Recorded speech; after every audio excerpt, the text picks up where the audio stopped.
dikasihi Tuhan Yesus Kristus. Saya Pendeta Besti Laborita Panggabean dari GPIB Jemaat Kana Tojeng. Kita akan bersama-sama mendengarkan dan merenungkan firman Tuhan. Sebelumnya, mari kita berdoa. Allah Bapa kami di dalam sorga, kami bersyukur kepadamu karena Tuhan memelihara hidup kami sampai sekarang ini. Dan kini Tuhan mempertemukan kami di ruang digital untuk bersama-sama menghayati firman Tuhan.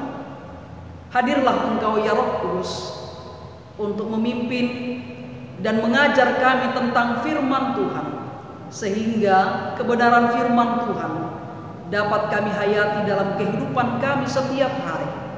Di dalam nama Tuhan Yesus Kristus kami berdoa. Amin. Sahabat GPIB yang dikasihi Tuhan, firman Tuhan yang akan kita dengarkan dan renungkan pada saat ini terambil dari kitab 1 Samuel 9 ayat 6 sampai 8. Demikianlah firman Tuhan. Tetapi orang ini berkata kepadanya, "Tunggu, di kota ini ada seorang abdi Allah, seorang yang terhormat. Segala yang dikatakannya pasti terjadi. Marilah kita pergi ke sana sekarang juga. Mungkin ia dapat memberitahukan kepada kita tentang perjalanan yang kita tempuh ini." Jawab Saul kepada bujangnya itu, "Tetapi kalau kita pergi, apakah yang kita bawa kepada orang itu? Sebab roti di kantong kita telah habis dan tidak ada pemberian untuk dibawa kepada abdi Allah itu. Apakah yang ada pada kita?" Jawab bujang itu pula kepada Saul, "Masih ada padaku 1/4 sikal perak. Itu dapat aku berikan kepada abdi Allah itu. Maka ia akan memberitahukan kepada kita tentang perjalanan kita." Demikian pembacaan kita akan firman Tuhan. Terpujilah Kristus. Haleluya. Sahabat GPIB yang dikasihi Tuhan Yesus Kristus, seorang pelayan atau pembantu atau hamba itu selalu dipandang rendah, bodoh, tidak punya inisiatif, pemalas, dan seterusnya. Inilah pandangan secara umum tentang seorang pelayan. Memang tidak semua pelayan demikian. Ada yang benar-benar bekerja dengan sepenuh hati, dengan sepenuh tenaga. Bahkan ada yang melebihi harapan dari tuannya. Sangat menarik dalam perikop bacaan kita ini, ada seorang hamba yang bekerja melebihi dari seorang pelayan biasa, melebihi dari yang seharusnya diberikan seorang pelayan kepada tuannya. Nah, hamba yang dikisahkan dalam bacaan kita ini adalah hamba ayahnya Saul. Ia bersama Saul melakukan perjalanan untuk mencari keledai-keledai betina milik ayahnya Saul yang hilang. Mereka sudah mencarinya ke berbagai tempat di seluruh wilayah Benyamin, tetapi mereka belum menemukannya. Apakah karena ia sudah lelah mencari, atau karena putus asa tidak bisa menemukan keledai-keledai itu? Lalu Saul kemudian mengajak pelayan itu pulang ke rumah. Tetapi yang jelas, perhatian Saul bukan lagi kepada keledai, tetapi kepada kekhawatiran ayahnya jika mereka belum kembali. Dia mengatakan, "Mari kita pulang. Nanti ayahku tidak lagi memikirkan keledai-keledai itu, tetapi khawatir mengenai kita." Nah, namun ajakan pulang kembali ke rumah itu tidak langsung diiyakan pelayan itu. Justru ia mengusulkan bagaimana jika dalam pencarian itu ia melibatkan orang lain. Nah, dalam hal ini abdi Allah yang diyakini dapat membantu memberi jalan keluar atas persoalan yang sedang mereka hadapi. Nah, kita perhatikan di sini inisiatif seorang pelayan memberikan ide atau pemikiran untuk melibatkan abdi Allah, dan kita lihat juga semangat pantang menyerah dari si pelayan. Nah, Saul tidak langsung setuju dengan ide pelayannya, sebab ia tidak memiliki sesuatu yang akan diberikan kepada abdi Allah itu jika mereka meminta bantuannya.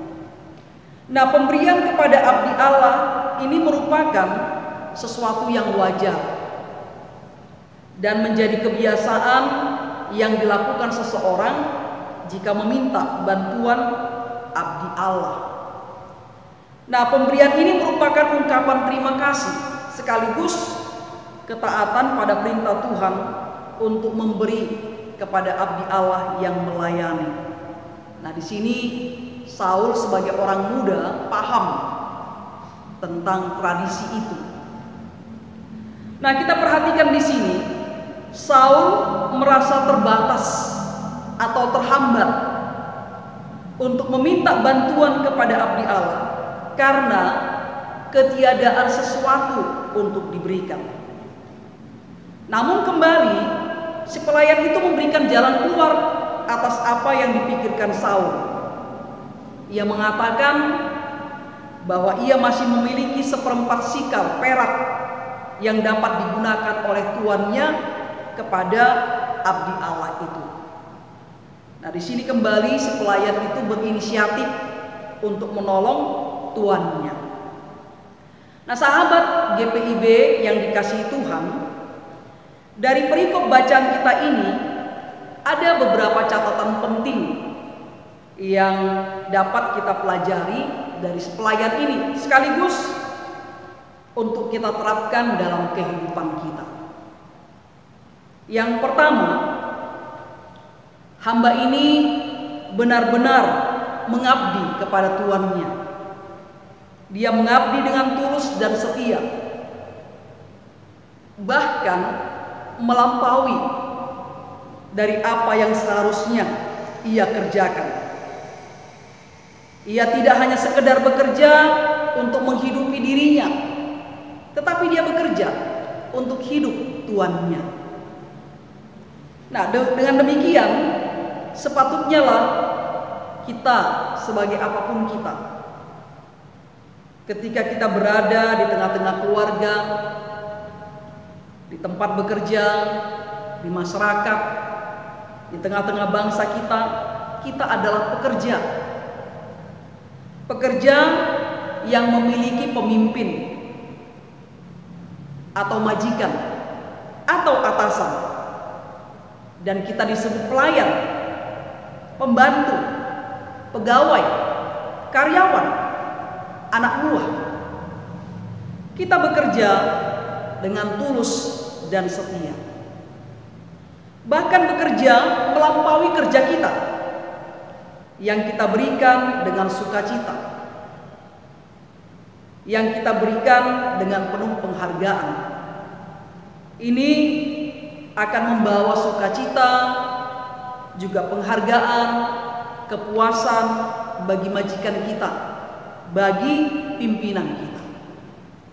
Kita bekerja bukan hanya untuk kehidupan diri kita sendiri, tapi juga untuk kehidupan dan kemajuan lembaga atau perusahaan, masyarakat, bangsa, negara, gereja Tuhan, di mana kita berkarya. Lalu yang kedua, pelayan ini adalah seseorang yang memiliki ide, pemikiran yang positif untuk menyelesaikan persoalan yang dihadapi tuannya. Demikianlah sepatutnya kita menjadi seorang pekerja yang memiliki ide, atau pemikiran-pemikiran positif untuk membantu memberikan jalan keluar atas persoalan yang dihadapi oleh lembaga, perusahaan, masyarakat, keluarga, gereja, bangsa dan negara kita di mana kita bekerja. Kita tidak hanya menjadi penonton atau tidak peduli dengan persoalan yang dihadapi, namun kita ikut bergumul dan berusaha bersama dengan yang lain untuk menyelesaikan masalah. Lalu yang ketiga, pelayan ini bersedia memberikan apa yang dimilikinya untuk membantu tuannya mengatasi masalah. Demikianlah sepatutnya kita menjadi pekerja yang bersedia memberi apa yang kita punya untuk membantu lembaga, perusahaan, masyarakat, bangsa dan negara, gereja kita, sehingga keadaan menjadi lebih baik. Sahabat GPIB yang dikasihi Tuhan, coba kita bayangkan, jika semua kita yang mendengarkan firman Tuhan ini dan yang mau belajar dari si pelayan ini, pasti akan terjadi kemajuan, akan terjadi peningkatan yang luar biasa di dalam kehidupan kita, baik di tengah-tengah keluarga kita, di masyarakat kita, di gereja kita, di perusahaan atau lembaga di mana kita bekerja, juga di tengah-tengah bangsa kita ini. Kita akan mengalami kemajuan, kita akan mengalami peningkatan. Karena itu, mari sahabat GPIB yang dikasihi Tuhan, kita menerapkan model semangat bekerja dan mengabdi seperti pelayan dalam perikop bacaan kita ini. Roh Kudus menolong dan menuntun kita untuk mengerjakannya. Amin. Sahabat GPIB yang dikasihi Tuhan, mari kita bersatu dalam doa. Ajar kami Tuhan untuk menjadi seorang pelayan, pekerja, pegawai, karyawan yang melakukan tugas tanggung jawab kami dimanapun kami bekerja, melampaui dari kerja kami. Kami punya hati yang tulus mengabdi. Kami punya inisiatif untuk membantu, menolong, memajukan. Dan kami mau memberi, berkorban untuk mengatasi persoalan-persoalan. Dengan demikian, kami akan mengalami kemajuan, peningkatan dalam segala hal. Kiranya Roh-Mu Tuhan membimbing kami, mengajar kami untuk memiliki model semangat sebagai seorang hamba demikian. Kami mohon Tuhan memberkati kehidupan kami hari ini dengan segala tugas pekerjaan tanggung jawab yang kami kerjakan.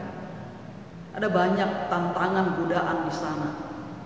Tapi kiranya Engkau ya Tuhan kami menolong di dalam kuasa Roh-Mu yang kudus untuk tetap setia pada kehendak-Mu dan berani mengatakan tidak untuk setiap hal yang jahat, yang berdosa. Dan Tuhan memberkati apa yang kami kerjakan, memberkati keluarga kami dengan segala pergumulan di dalamnya. Kiranya Tuhan mengasihani keluarga kami, keluarga yang kami bangun. Bersama dengan Engkau kami mengalami kemajuan-kemajuan. Tuhan memberkati persekutuan kami. Ketika kami hadir di tengah-tengah dunia ini, kami menjadi garam dan terang dunia. Hidup kami inilah yang menjadi terang bagi dunia yang gelap. Mampukan kami Tuhan untuk mengerjakannya, dan di dalam kasih karunia-Mu perlengkapilah kami.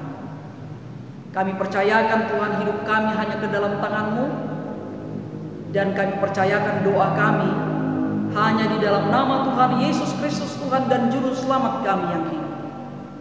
Amin. Shalom bagi kita semuanya.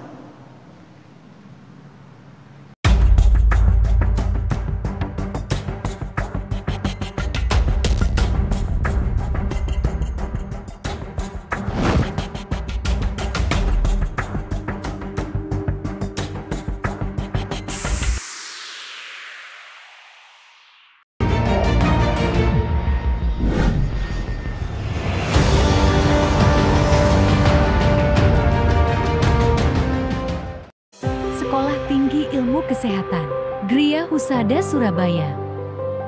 Membuka penerimaan mahasiswa baru tahun ajaran 2023 sampai 2024.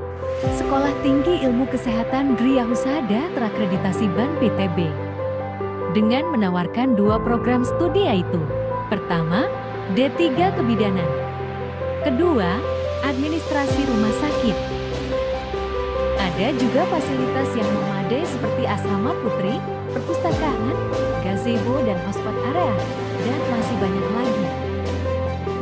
Pendaftaran gelombang pertama dibuka pada Desember 2022 sampai Februari 2023. Gelombang kedua dibuka pada Maret 2023 sampai Mei 2023. Gelombang ketiga dibuka pada Juni 2023 sampai September 2023.